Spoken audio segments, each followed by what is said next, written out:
Good evening. Step on in. I'm sitting here thinking through something a little bit for the first time, and you might be interested to hear this.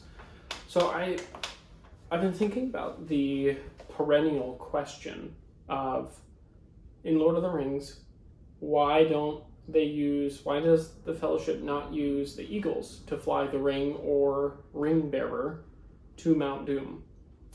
And it's really a stupid question, but an interesting one. Like the first instinct is to say, well, that's too easy, and then there'd be no story, and so there wouldn't be a story to even beg the question. But then I think that there are tactical reasons. First, for the majority of the story, the ring wraiths are airborne, and so it would just come down to an air battle, and it's very likely that the Nazgul would win. The second is that the Fellowship would almost instantly lose the element of surprise, and all Sauron would really have to do is fortify Mount Doom. One, he would figure out their plan, and he would just have to subsequently fortify Mount Doom. And then, of course, assume in that situation the Fellowship still gets to Mount Doom, still gets to the forge where they can drop the ring in. There's still no guarantee that they would actually do so. Remember that Frodo fails. Frodo gets to the very end, he's standing there, and all he has to do is drop the ring, and he fails to do it. So I think just tactically, none of those work anyway. But that seems so surface level. And Tolkien, being who he was, is just very unlikely. That there's had to have been something at least subconscious in his imagination and his philosophy of reality, really, that would have directed how he orchestrated the events of the destruction of the ring. And I was thinking about that, and a couple examples just popped into my head just from having read The Lord of the Rings several times in the past. So let me just read this to you. This is from the chapter Homeward Bound, when the Fellowship, they've spent some time in Rivendell, and the hobbits and Gandalf are on their way back. They've stopped at Bree, they're getting ready to leave Bree, and this happens. They wished him farewell and rode away, and passed through the west gate on towards the Shire. Bill the pony was with him, and as before he had a good deal of baggage, but he trotted along beside Sam and seemed well content. "I wonder what old Barlaman was hinting at," said Frodo. "I can guess some of it," said Sam gloomily. "What I saw in the mirror, trees cut down and all, and my old gaffer turned out of the row. I ought to have hurried back quicker." "And something's wrong with the South Farthing, evidently," said Merry. "There's a general shortage of pipeweed." "Whatever it is," said Pippin, "Lotho will be at the bottom of it. You can be sure of that." "Deep in, but not at the bottom," said Gandalf. "You have forgotten Sauron. He began to take an interest in the Shire before Mordor did." "Well, we've got you with us," said Merry, "so things will soon be cleared up." "I am with you at present, but soon I shall not be. I am not coming to the Shire. You must settle its affairs yourself. That is what you have been trained for. Do you not yet understand? My time is over. It is no longer my task to set things to rights, nor to help folk to do so. And as for you, my dear friends, you will need no help. You are grown up now, grown indeed very high. Among the great you are, and I have no longer any fear at all for any of you." And they go on, and I think they stop at Tom Bombadil's, because Gandalf wants to speak with them. And then finally they part ways, and the hobbits go on to the Shire, and you know the rest. The other main thing is from the Council of Elrond, and I'll just read this. They finally get to the point in the conversation where no, the ring must be destroyed. There are no other options. It must be destroyed. And so the question is, of course, who does it? And it's crickets. And so this happens. And Frodo says, I will take the ring, though I do not know the way.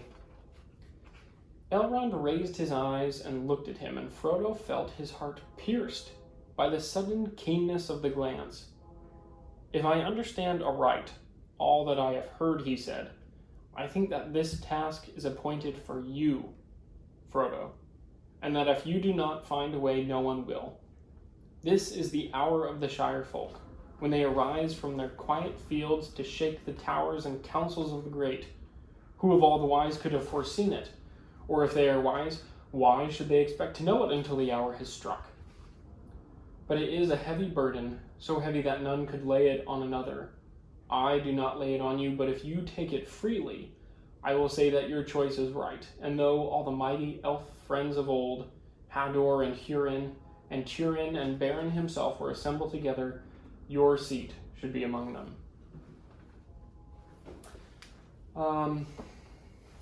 And then thinking of, another case where in the mines of Moria, when they're the Fellowship is faced with the Balrog, and Gandalf says, no, this foe is beyond any of you. And Gandalf recognizes that it's his duty to face the Balrog and no one else's. No one else can or should. And I think the profound element that all of those things have woven through them that applies to our question of the eagles is responsibility. And that's so boring. Responsibility. We have a knee-jerk reaction to that. But I think ultimately that's a shortcoming in you and I. That if we view responsibility, stewardship, as something banal and something to be shirked, and it's just a cramp on one's social style and personal pleasure, that's a failing. That you and I have failed to develop the virtues of temperance and justice and prudence and fortitude to take on those things that we've been given and to steward them well. And that's what responsibility is. It's the acting of a moral agent in accord with the cardinal and theological virtues. So I think ultimately the deeper issue with the Fellowship using fast travel with the eagles to get to the journey's end sooner is good is not actually served that way. It is a good thing that the ring be destroyed. But if the ring is destroyed and the good guys, the men, elves, dwarves, hobbits, the moral agents in the story, if an evil is disposed of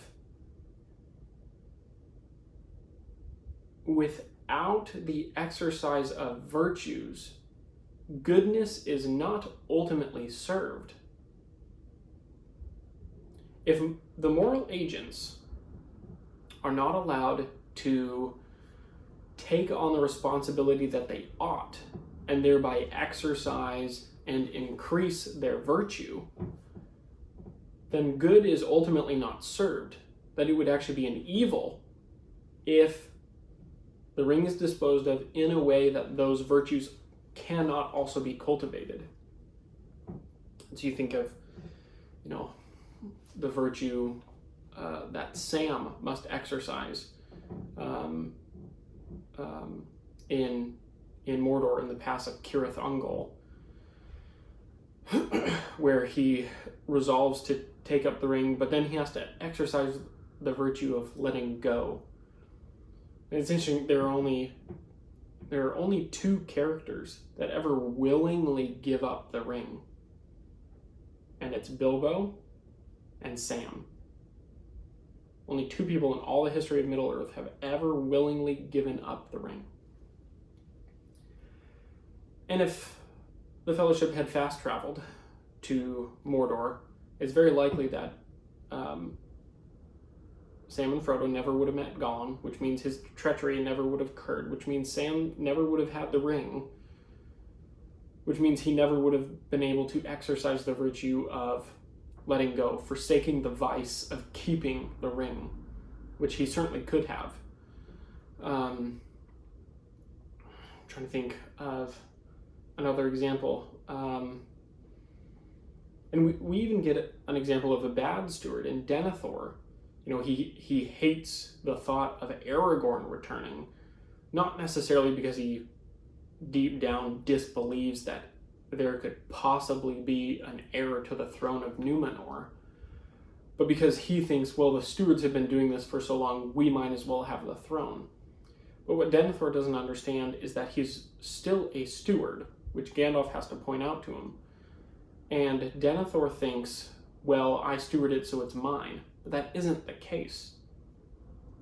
It's only his to be a caretaker for, to when the rightful owner comes to claim it, he can give it and say, you know, I've kept this for you, and it's better than when I received it.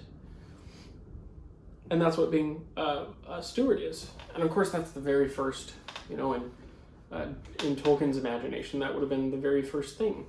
In the Christian mythology, the world begins with Adam and Eve in a garden, and the first thing God does is he makes them stewards. He says, here's a garden, take care of it. Aragorn is a good example, actually. After the Battle of Helm's Deep, I believe, in the Two Towers, he spends a great deal of time and energy with the Palantir of Orthanc. He spends a great deal of time wresting it from Sauron's control. And it's really easy to think of the Palantir as these evil things, that they're evil, but they aren't. They're tools, and they're originally intended to be tools to aid in stewardship, to improve communication, and again, improving the ability of rulers and authorities to oversee a kingdom well.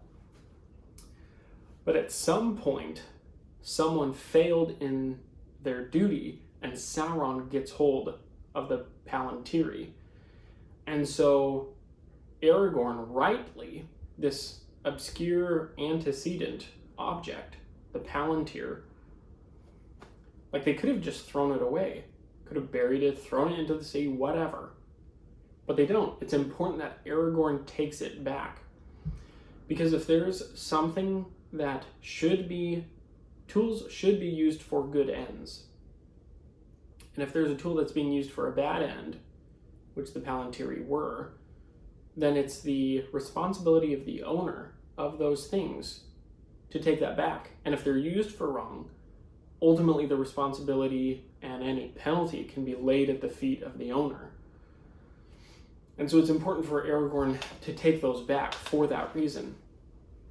And so I think that's a much more profound, much more grown up adult explanation for why they not even couldn't have used the eagles. There are good tactical reasons for not using the eagles, but it's not even a matter of could or couldn't. I think it's a matter of should or shouldn't. They shouldn't have used the eagles, because all of the virtues that are cultivated in the journey never would have occurred if they used the eagles, and thereby a good end is achieved by less than good means. The ends do not justify the means. And if a good end is met, if the ring is still destroyed, but the moral agents in the story don't cultivate virtue, the same thing will happen again. It might be a matter of time, but the same thing will occur again. What's required is virtuous moral agents. And not using the eagles allows for that. And kind of having that thought a little bit for the first time. Been kind of mulling that over a little bit today. But I thought you'd be interested in hearing that. I'm glad you could stop by. And again, I think ultimately Tolkien would have expected that things that strike our imaginations should affect the way we live.